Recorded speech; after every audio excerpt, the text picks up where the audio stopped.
Hey everyone, my name is Cicelia Ross-Gotta, and I'm a visual artist. I work primarily with textiles, and I use a lot of text. And I make installations and sculptures that are performative or interactive. I'm very invested in this idea that in order to have meaningful human connection, we need to be vulnerable, or vulnerability needs to be reciprocated between people, which is especially challenging during a time when our interactions are so limited to virtual, flattened versions. I am a current resident at the Seattle Residency Project. We just finished up an online exhibition called Please Stay Home. I made a piece called User. It was a collaboration with another artist named Tiffany Danielle Elliott.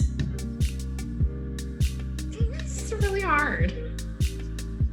They keep doing anything. Okay. All right, now you try to copy me. I'm just recording. Oh, you are recording now? I'm recording now, yeah. We're looking for artists that are open to new ideas, innovative thinking, that need space, need time, and are also looking for being challenged in their own practice and their ideas, but also in how to create community and how to be a community of artists. For me, community is a lot about creativity and the boundlessness of creativity. And I think artists are often pushed to the sides of community and really misunderstood. In order to be able to have community where there's so much differing ideas, I think there's a really intentional way you can build that and kind of put the building blocks in place to make sure that people feel safe enough to have conversation. So how do you bring those people together and say, hey, you can be exactly who you want to be. You can be as crazy and wild and inappropriate, and maybe we'll get something really great out of that. Art making is usually a pretty solitary activity. This is especially true of making comics because it's usually one person working alone.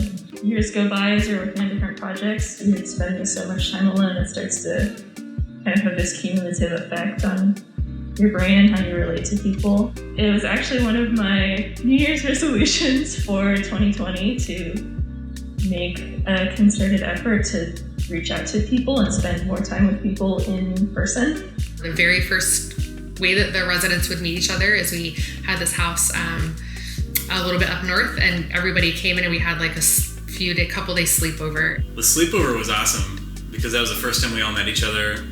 We all got our own rooms. It was this beautiful house on Camino Island where we had access to the beach. We had a great view. There was a fireplace, and Elle and I cooked all the dinners. So we wanted to make sure that the artists had their own free time, but there was also plenty of time where we could commune, eat dinner together, get to know each other. Most of the artists didn't even know each other, and we also didn't know each other's work, so we had them introduce their work to each other through an alter ego project. So the very first thing was, okay, what is the question that you're asking in your work? Now, what's the opposite of that, and what's the opposite of the medium that you're using? And then create a piece. We had 5 hours maybe, where everybody created a piece with whatever they could find around. The sleepover was where I think I was the most nervous about, because it's the moment that I will be meeting all these other artists after really connecting and hearing everyone's stories, how they kind of came to their own careers, how they've developed their own style and process. Really affirmed for me that I belong here, and other kids who are of color, who might not necessarily get the encouragement from their own homes about pursuing a career in the arts, they belong here too.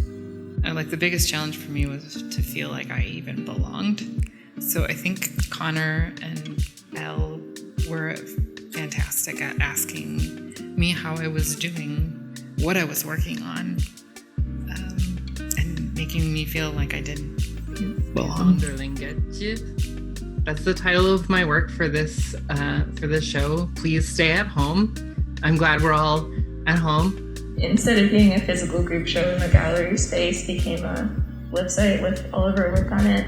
I came across this song on Facebook, Please Stay Home. It's like a very reggae kind of song and so I sent that to the others, and they had a good laugh out of it.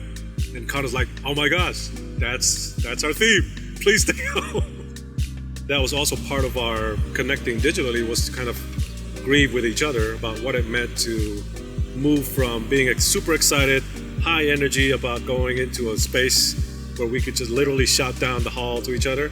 But through the digital experience, I got some of the greatest conversations and dialogues that really helped my own growth. I don't know, it just felt cool to be like taken seriously. To be like, here's your desk, here's your room.